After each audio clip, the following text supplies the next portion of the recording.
আরে দাঁড়ান না, সব সিলিন্ডার শেষ করেছি বাবা, সব সিলিন্ডার শেষ করেছি।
আরে দাঁড়ান না,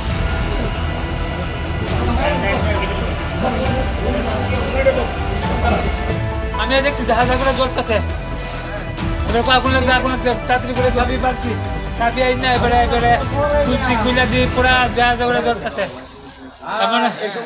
এবার পুরা শেষ চাবি আছে ভিতরে কি কি আছে? ভিতরে এসি আসলো, ফ্রিজ আসলো, এবারে খাট আসলো, এবার গাদিম আসলো, জিনিসপত্র যা কিছু আছে স্টোরে পুরা শেষ।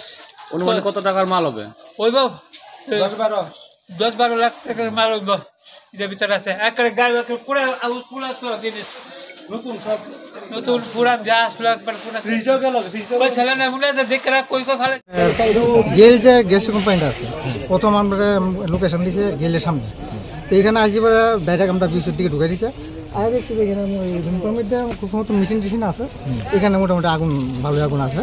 তো আমরা কাজ করতেছি, এমন সময় পাবলিক 1-2 জন মোটামুটি ভালোই মানে বৃষ্টিকালি কাজ করছে, কাজ করতে পারতেছি না, এনে লোকালি বৃষ্টিকালি কাজ করছে, এই যে প্রকাশ করার মতন। এরপরে করতেছে 1.5 ঘন্টা পরে এসে, আরে দাদা আমরা এত জামের মধ্যে এত বড় গাড়িটা নিয়ে কী করে, আমরা কি হেলিকপ্টার নিয়ে না? এটি বুঝতেই পারবো, কমন সেন্সে থাকতেই হতো। একটা গাড়ি, এত বড় একটা গাড়ি, রাস্তার মধ্যে জাম, ট্রাফিকে পারতেছে না কোনো করতো, তা আমরা কী করে আমার না? ওখানে দেখা হেলিকপ্টার মতো উঠাইতে পারবেন, এটি কে বুঝতে পারছে? আরে এটি তো বুঝতেই হতো। আর অফিস টাইম এখন